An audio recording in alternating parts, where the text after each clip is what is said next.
Hola a todos y todas, hoy comenzamos con la serie de vídeos dedicadas al Project Elite, la reedición del juego publicada originalmente por Artipia Games y que los de Simon han hecho un remozado completo de todo del aspecto gráfico y por supuesto del tema de las miniaturas. Así que la verdad es que han hecho creo un trabajo fantástico y la calidad de producción es brutal.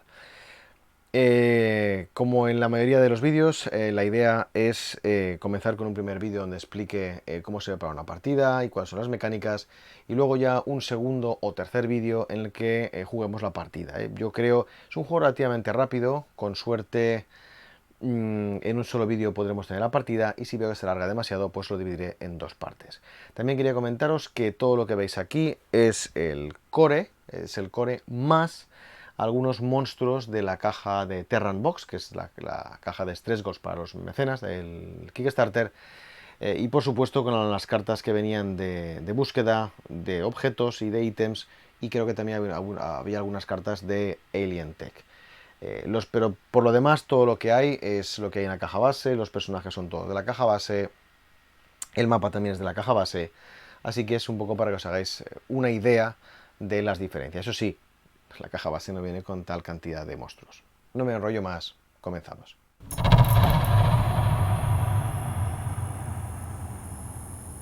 La preparación de la partida es bastante sencilla. Lo primero que tenemos que hacer es elegir con qué lado del tablero queremos jugar. Aquí tenemos una nave estrellada, por el otro lado tenemos un laboratorio abandonado, y son configuraciones distintas. En esta digamos que tenemos solamente dos zonas para que los enemigos lleguen a la base y tenemos mucho espacio por el que se pueden esparcir, pero poca distancia entre las zonas de invocación y nuestra base.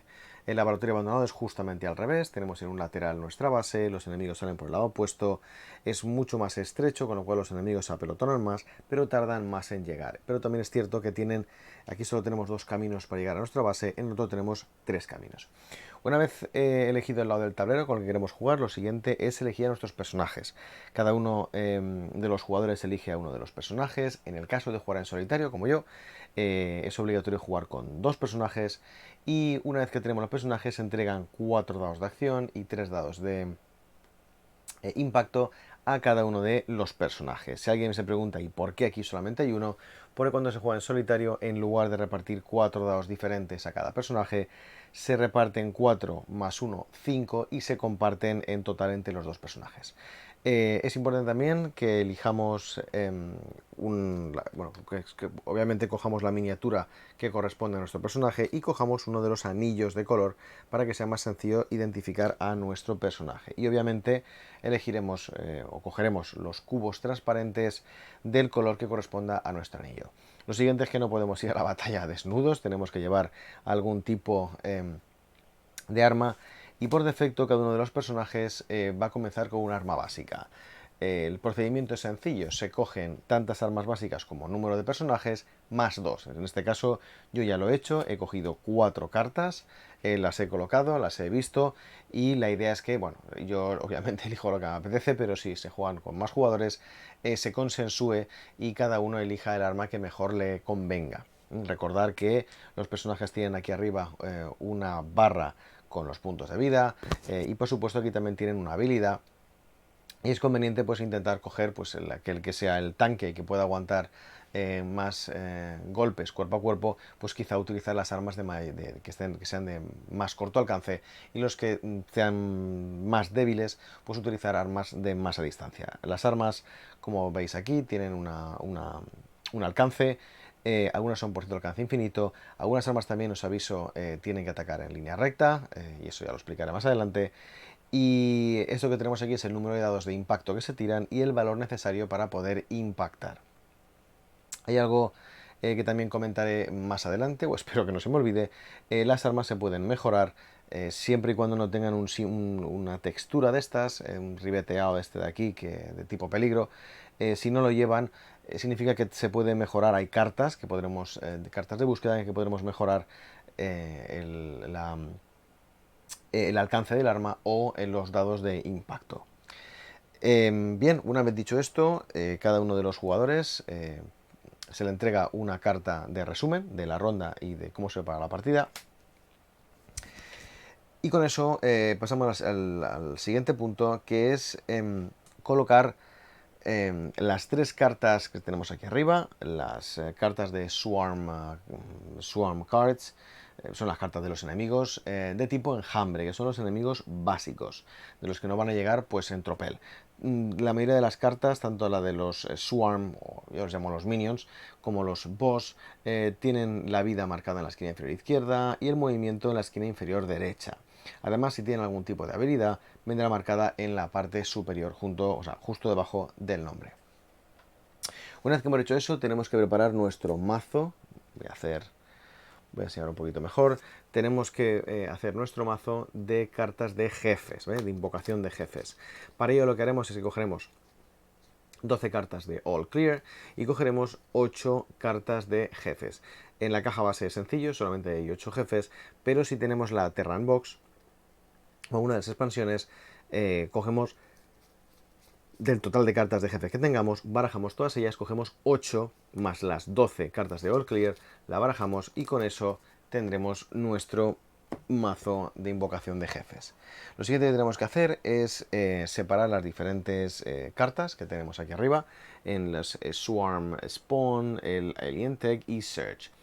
Así como teníamos un mazo de invocación de jefes, tenemos aquí un mazo de invocación de los minions, de los enjambres, que por cierto se sacarán, el número de cartas dependerá de la dificultad del juego y el número de jugadores.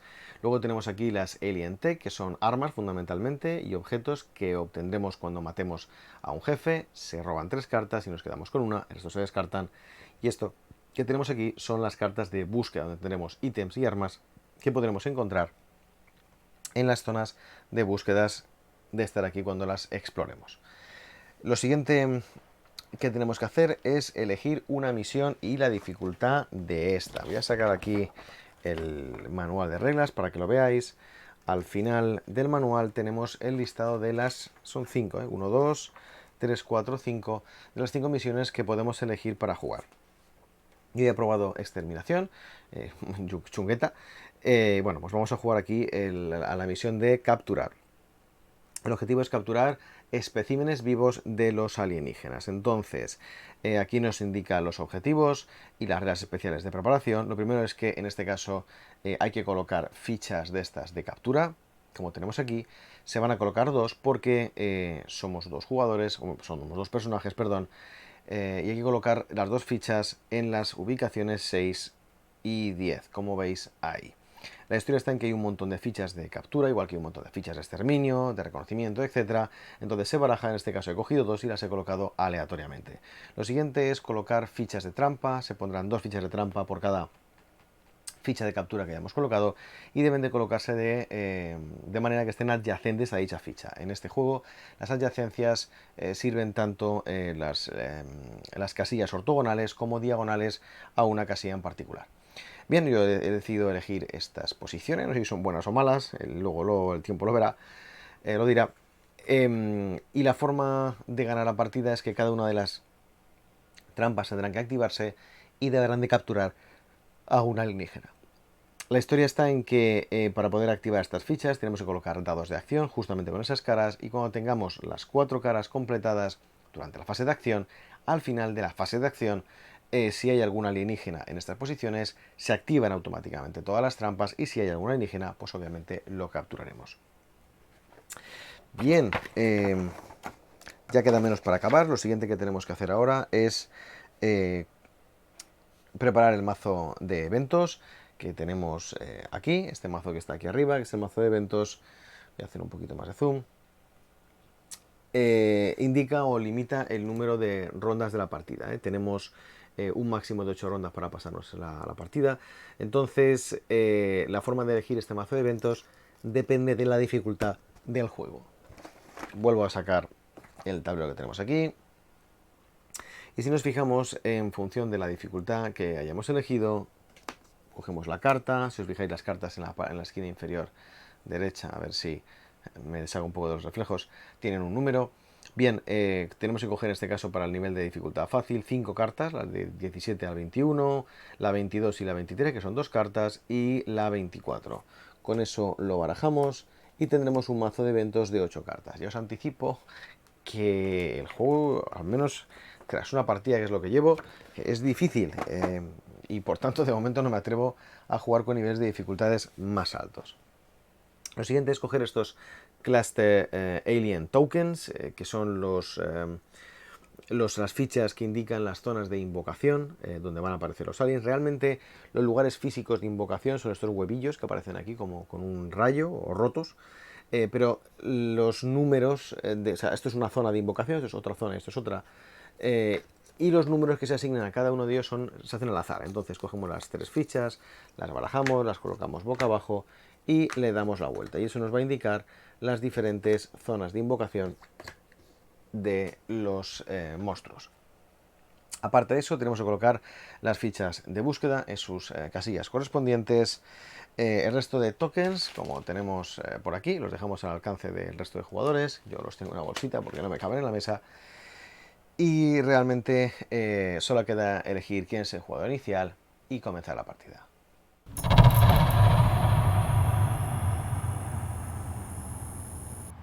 Las mecánicas del juego son bastante sencillas, pese a que el manual de instrucciones tiene una longitud de 25 hojas, como podemos ver aquí. La verdad que son bastante fáciles las reglas. De hecho, voy a poner el resumen de las reglas que tenemos en la parte trasera. Y la verdad es que una vez leído una primera vez las reglas, con este resumen es más que suficiente. Voy a comentar las diferentes fases de manera rápida para que tengáis una visión global del juego y luego ya me detendré en cada una de ellas explicándolas con más detenimiento. Primero viene la fase de eventos, en la cual cogeremos una carta de evento, veremos si pasa algo que nos fastidie, que suele ser cosas malas, o si no pasa nada. Recordad que estamos en nivel fácil y en la mayoría de los casos no pasa nada. Una vez que hemos hecho eso, viene el tema de la invocación de los enemigos van apareciendo. El número de cartas que vamos a obtener dependerá del número dependerá del número de jugadores y de la dificultad que hayamos elegido. Luego viene la fase de acción, en la cual como posesos iremos tirando dados e iremos haciendo acciones. Y cuando acaban nuestras acciones viene la activación de los enemigos. Los enemigos se activan primero sus habilidades, luego se activa su movimiento y por último viene la fase de final de ronda, donde comprobaremos si se han cumplido las condiciones de victoria o nos han derrotado, recuperamos nuestros dados de acción y refrescamos los tokens correspondientes. Fácil, ¿verdad? Pues si encima os digo que el número de rondas está limitado a 8, el juego, la verdad, una vez que se conocen las mecánicas, puede ser bastante rápido. Bien, robar una carta de evento. Fijaos que tenemos aquí 2 símbolos. Las cartas pueden ser permanentes, que es esto que hay aquí, se quedan en juego de manera permanente o hasta que se cumplen. Hay cartas que son auténticos fastidios, entonces hasta que no se cumplen las condiciones, que suele ser colocar dados en la carta, el efecto se queda permanente y además es acumulativo, es decir, cuando salga la siguiente ronda y se coge otra carta, los efectos negativos se van acumulando. O el efecto puede ser instantáneo, se aplica una vez y se descarta. En este caso, pues pone no effect, ¿vale? Ya os anticipo que la mayoría de las cartas que tenemos aquí, ¿veis? Aquí tenemos una con efecto que nos fastidia y es que nos obliga a hacer un total, un total de 3 movimientos de enemigos, bien uno que se mueva 3 veces, o lo repartimos como queramos. Una se mueve 2 y otro 1, eso ya a nuestro criterio. Vale, luego barajaré las cartas. Bien, lo siguiente que tenemos que hacer es invocar enemigos. La invocación, como he comentado, depende del número de jugadores y la dificultad. En el modo fácil se invocan un total de una carta de spawn, voy a hacer el zoom, la cenital, una carta de spawn de Swarm por cada uno de los jugadores, en este caso somos 2, con lo cual se cogerían 2 cartas, más una carta de posible invocación de boss. Entonces, esto es bastante sencillo, se cogen las 2 cartas, vamos a coger primero una, y la carta nos indica, espero que se vea bien, cuántas criaturas aparecen. En este caso aparecen 2 runners, en qué clúster de enemigos aparecen, que es el 1, con lo cual colocaría los 2 enemigos ahí. Y este simbolito que tenemos aquí indica que cuando aparecen se activan, porque los enemigos, si no aparece el símbolo este que tenemos aquí, por defecto no se activan. y solo se activarán cuando llegue su fase de activación. En este caso, como está este símbolo, se activan inmediatamente. La forma de activarse siempre es a activar sus habilidades y luego su movimiento. En este caso lo tenemos fácil, los runners no tienen habilidad, con lo cual solamente se mueven y tienen 3 puntos de movimiento. Así que pues los moveríamos. ¿Y hacia dónde? Pues fijaros que en el tablero tenemos flechas. Las flechas nos indican en la dirección en la que se van a mover los enemigos. ¿Y hacia dónde se van a mover? Pues básicamente hacia donde nos dé la gana. Podemos moverlos.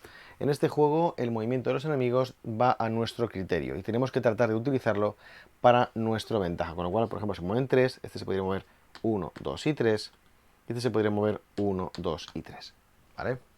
Lo siguiente que haríamos ahora es coger una segunda carta de invocación, porque recordar que somos 2 héroes, y aparecen ahí 3 shooters que tenemos que colocar en la zona de invocación que tiene el número 3. Así que colocaríamos 3 shooters, 1, 2 y 3. Este no lleva el símbolo de warning, por lo tanto, o el símbolo este de activación, por lo tanto solo se activaría en su fase de activación.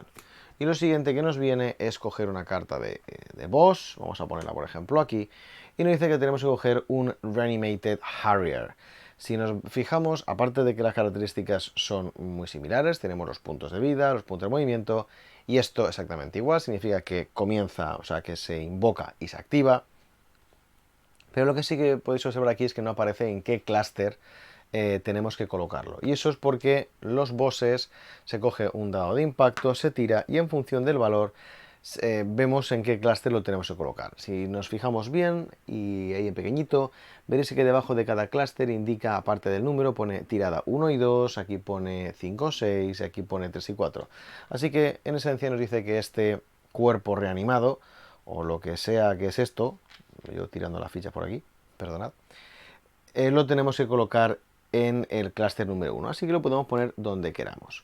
Como viene el símbolo de activación, dice mueve todos los aliens, move any aliens, a total of 4 spaces combined. ¡Fua! ¡Qué fantástico! O sea, te dice que en total hay que hacer 4 movimientos de aliens, como nos dé la gana. Así que pues podríamos mover, por ejemplo, estos que están aquí, los podríamos mover 1, 2, 3 y este, por ejemplo, 4. Y con esto, perdonad, este estaba aquí, este aquí. Y con eso habríamos hecho los 4 puntos de movimiento. ¿Vale? Antes de seguir, hay una cosa que quería comentar, y es que nos puede pasar, y de hecho pasa con frecuencia, aunque con 2 jugadores o con 2 héroes, a lo mejor no tanto, es qué pasa si las zonas de invocación, si nos fijamos aquí, cada clúster tiene un número determinado de zonas de invocación, que depende. En este caso, la 1 tiene 4, este tiene 1, 2, 3 y 4, pero por ejemplo la zona 4, pero la zona 2, disculpad, tiene 1, 2, 3, 4 y 5 zonas de invocación. Entonces, ¿qué pasa si por ejemplo tenemos todos estos aquí y estos chuchetes tuvieran que salir también en el clúster 3? Pues que como podemos ver, no me caben. Y en este juego, cuando algo no cabe, empuja. ¿Y a quién empuja? A que nosotros nos dé la gana. Podríamos, por ejemplo, porque nos interese, empujar a este y por supuesto este se mueve una casilla adyacente, porque en este juego solo una miniatura puede estar ocupando una única casilla. Bien, una vez que hemos acabado de realizar la invocación de las criaturas ya nos toca a nosotros. Vale, ¿cómo va a funcionar la cosa? Podemos utilizar, dado que la fase de acción dura 2 minutos, podemos utilizar bien un temporizador del móvil, un reloj, el temporizador digital que viene en el juego, o por supuesto utilizar la aplicación que Cool Mini or Not ha diseñado y que incluye una banda sonora diferente para cada uno de los tableros de juego que se han publicado hasta la fecha. Entonces la forma de proceder en esencia es tirar estos dados de acción como si no hubiera un mañana durante esos 2 minutos e ir haciendo acciones. Si os parece, vámonos, voy a hacer zoom a la zona de los dados, que será más sencillo.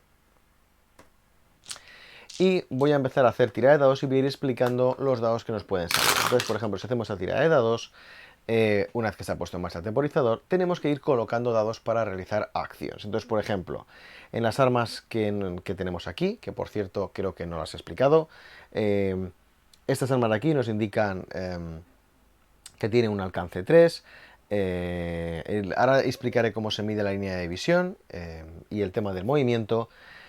tira un dado y impacta con 2 o más. El arma que tenemos aquí abajo tiene 2 de alcance, tira también un dado, pero impacta a 4 o más. Así que es un poco más patatera, pero solo me hace falta un símbolo de metralleta, con lo cual puedo coger y ponerlo aquí. Ojo que colocar un dado encima de una carta o de un ítem, en este caso no tenemos ítems, pero en este caso tenemos un arma, no significa que lo tengamos que activar inmediatamente. No, se deja ahí y yo puedo seguir colocando dados y lo activo cuando me dé la gana. Entonces, por ejemplo, en este caso tengo ya estos dados de aquí y ahora podría hacer la activación. Entonces puedo, si quiere, activar estos dados o no, podría seguir tirando dados. Si por ejemplo me interesa moverme, porque sí, me quiero mover, puedo seguir tirando dados hasta que me salga el símbolo de movimiento. Y como podéis observar, me ha salido el movimiento. El movimiento es muy sencillo, ya que se tiene que mover nuestro personaje una casilla. Por cada una de las flechas. Nos ha salido en este caso 2 flechitas. Podríamos mover en este caso, como estamos jugando en solitario, puedo utilizar los símbolos como me dé la gana. Con lo cual podría mover un personaje 2 veces. Nuestros personajes, ojo, no tienen por qué seguir. Voy a quitar ahora esto de aquí. Nuestros personajes no tienen por qué seguir las flechas, estos son solamente para los enemigos, con lo cual podría mover este aquí 2 o se permitiría el movimiento en diagonal. Voy a explicar el movimiento porque es importante. Tanto los minions o los malos, los aliens, como nosotros, nos movemos bien en diagonal o bien ortogonalmente, como nos dé la gana, siempre y cuando no lleguemos a espacios que estén bloqueados o a paredes. Y es importante mencionar esto. El movimiento entre un espacio bloqueado es un espacio en esencia que no tiene las 4 aristas del rectángulo. En este caso, por ejemplo, esto es un espacio bloqueado, esto es un espacio bloqueado, y por un lado cubre la línea de visión, que ahora enseguida procederé a explicarla, y por otro lado no nos bloquea el movimiento en diagonal, con lo cual nos podríamos mover en diagonalmente. No nos cubre la línea de visión y nos podríamos mover en diagonalmente. Vale, aquí no hay paredes en este escenario, pero ya os puedo decir, si nos imaginar que hubiese una pared aquí, dibujada, el problema es que no se permite el movimiento diagonal entre paredes. El juego es sencillo, solo distingue, digamos, casillas que están bloqueadas o casillas que tienen una pared. Y si hay paredes no se permite el movimiento en diagonal. Y si es un espacio bloqueado, que es decir, que le falta una lista, sí que se permite el movimiento en diagonal. Bien, una vez explicado el movimiento, vamos a explicar el tema del ataque. Imaginaos que, por ejemplo, tenemos este bichejo así. Lo tenemos, disculpad, lo he colocado ahí, uno aquí y otro aquí. Entonces imaginaos que tenemos esto aquí. Entonces, queremos atacar. Nuestro personaje, por ejemplo, ¿cómo se llama? El Gilgamesh, si quiere atacar con el suyo, fijaros que pone el arma alcance 2, no llegaría, porque a la hora de medir tenemos 1 y 2, no llegaríamos con el arma que tenemos. En cambio, si quien estuviera aquí es fijaros que el arma de Evoker llega a 3 de distancia, luego por tanto sí que le podría atacar. Es importante ver cómo se calcula la línea de visión. La línea de visión se calcula de centro a centro de la casilla y siempre y cuando esas líneas no atraviesen paredes o espacios bloqueados, no cubre la línea de visión. Eso significa que el resto de compañeros o los propios aliens no cubren la línea de visión.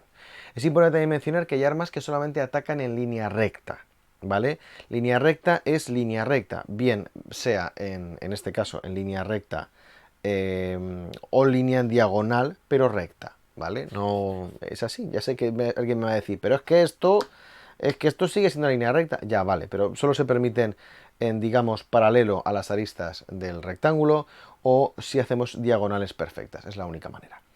Vale, otra cosa que quiero comentar, voy a hacer un poco más me voy a sacar el mapa. Esto está perfectamente permitido, ¿vale? 1, 2 y 3 llegaríamos, pero esto no. Si dibujo de centro a centro, atravesamos un espacio bloqueado. Luego, por tanto, la línea de visión queda cubierta. Solo se permite atacar si hay un espacio bloqueado, si la línea de visión, que va de centro a centro, atraviesa el vértice. En ese caso, sí que hay línea de visión y se permitiría atacar, ¿vale? Así que con esto espero haber dejado claro el tema de las líneas de visión. Bien, cuando activamos un dado, lo quitamos de aquí, lo activamos y esto pues ahora puedo hacerlo en movimiento, lo quito también y sigo lanzando dados como si no hubiera un mañana para ir haciendo las diferentes acciones. Hasta que aparece un símbolo de estos. Cuando sale un símbolo de alien, tenemos que parar, no podemos hacer nada más y tenemos que atender a esto. Y esto significa que estamos obligados a hacer un movimiento alienígena, es decir, hay que elegir una miniatura enemiga y estamos obligados a moverla un espacio. Una vez que lo hemos hecho, ya este dado digamos que se ha activado y podemos seguir haciendo nuestro turno normal. Es importante también comentar que, por ejemplo, si estamos adyacente a un token, en este caso de objetivo, que es el token de captura, podemos colocar dados nuestros, por ejemplo este dado de aquí, lo puedo colocar aquí, y puedo ir colocando dados encima de este token. Pero es importante mencionar que aquellos tokens, armas o elementos, bien cartas, incluso cartas de evento, que tengan un fondo de color rojo y un borde como de peligro, los dados cuando se colocan se quedan, esas casillas se llaman casillas bloqueadas y por tanto cuando se colocan los dados se quedan bloqueados hasta el final de la ronda y no se recuperan hasta la fase 5 de final de ronda. Con lo cual, ojo, porque en este caso si colocásemos eso ahí porque nos interesa, porque tenemos que cumplir los objetivos, ahora solo podríamos ir tirando 3 dados y recordar que al jugar en solitario teníamos 3 dados para los dos. Pero también es cierto que es importante que vayamos activando o vayamos, perdón, colocando dados ahí, porque si no, no vamos a completar los objetivos del juego. Bien, creo que con esto ha quedado claro las diferentes acciones de las que disponemos. Lo siguiente es la fase de activación de los aliens y es sencillo, todos los aliens activan su habilidad, si es que lo tienen, recordar que los aliens si tienen alguna habilidad, la tienen aquí arriba, se activan todas las habilidades en el orden que nos dé la gana, eso lo elegimos nosotros, y luego se hacen los movimientos, lo mismo, siguiendo el orden que nos dé la gana a nosotros. Una vez que los aliens se han activado, viene la fase final de ronda, comprobamos si hay victoria o derrota, es importante mencionar que si se acaba el mazo de eventos, se mira ahora si hemos conseguido ganar o no la partida, completando los objetivos, si es que no, perdemos. ¿Cómo perdemos también la partida? Si se nos meten, alguno de los aliens ha conseguido cruzar, colarse, perdón, en nuestra zona de inicio, o también si alguno de nuestros personajes la palma. De todas maneras, podemos perder la partida. A continuación recuperamos los dados que estén en huecos bloqueados. Hay una cosa que no he comentado, estos que hay aquí se volverían, pero se quedan marcados, ya que hemos activado estos dos huecos de aquí, cogeríamos estas fichas que tenemos aquí, azules, y marcamos que esos dos huecos ya los hemos completado y solo teníamos que completar esos dos. Es importante también mencionar que pueden haber armas aquí que tengan para poder activarse los dos huecos bloqueados, de tal manera que se colocan los dos dados, activamos y una vez que activemos el arma, esa arma no se puede volver a activar hasta la siguiente ronda. Y eso es porque suelen ser armas muy potentes. También hay armas y ítems que solo tienen, de las dos, tienen una única casilla de tipo bloqueado. Cuando esto sucede, se coloca el dado bloqueado que corresponda, en el hueco por ejemplo rojo, y el otro, si pones el segundo dado, podemos activar el arma. Y lo que mola es que ese dado cuando se activa lo quitas, pero el otro se queda, con lo cual las siguientes o sucesivas activaciones del arma solamente nos hace falta el segundo símbolo. Bien, ya por último solamente queda el hacer el refresh tokens, que hay una cosa que se me ha olvidado comentar y es que cuando estamos adyacentes a un símbolo de búsqueda, como este de aquí, si tenemos en los dados tenemos un símbolo de búsqueda, podemos buscar. Ojo que se permite buscar estando adyacente o encima. Y cuando buscamos podemos hacer dos cosas. Uno, coger la ficha y la dejamos encima de nuestro personaje. Y al final de la fase de acción es cuando robaríamos 3 cartas de búsqueda y nos quedaríamos con una. O inmediatamente le damos la vuelta y robamos 3 cartas de búsqueda y nos quedamos con una. Recordad que solo podemos tener 2 armas, ítems infinitos. Al dar la vuelta eso significa que hasta la ronda siguiente ningún otro héroe puede volver a buscar en el mismo sitio. Bien, y esto se sucedería ronda tras ronda hasta que se cumplan los objetivos o perdamos la partida. También es un tema importante que quería comentar y es que cuando se acaba la fase de acción de los jugadores, si tenemos cartas con los símbolos, o sea, con los dados con los símbolos correspondientes, se puede hacer una activación de dichas cartas, de dichos dados, perdón, al final de la fase de acción. Igual que si nos sale el símbolo este de aquí, podemos no hacer nada y quedarnos con eso ahí, pero al final de la fase de acción estaremos obligados a mover y ejecutar esto, es decir, mover un alien al final de la ronda, al final de la fase de acción, perdón. ¿Por qué puede ser interesante quedarnos quietos? Porque no podemos hacer otra cosa, o sea, no podemos usar los dados, ni habilidades, ni nada, mientras tengamos, o mientras hayamos sacado este dado y no hayamos movido una criatura. Pero si tuviéramos una criatura, por ejemplo, ya pegado aquí y fuésemos a perder, a lo mejor me interesa quedarme quieto, no hacer nada, hasta que otro jugador lo mate. Y una vez que lo mate, entonces ya puedo, imaginaos que no quedan más, ¿vale? Imaginaos que no tenemos más enemigos o no nos interesa porque los demás están muy tocados de salud, pues me puedo esperar hasta que vayan eliminando los enemigos y una vez que me vea con la tranquilidad de poder mover a otro enemigo, muevo al enemigo y ya puedo seguir haciendo acciones. Como he comentado al final de la ronda, si tenemos armas o ítems con dados colocados, podemos activarlos.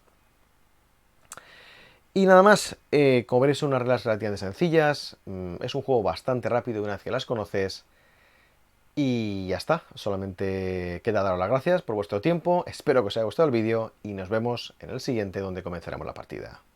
Adiós.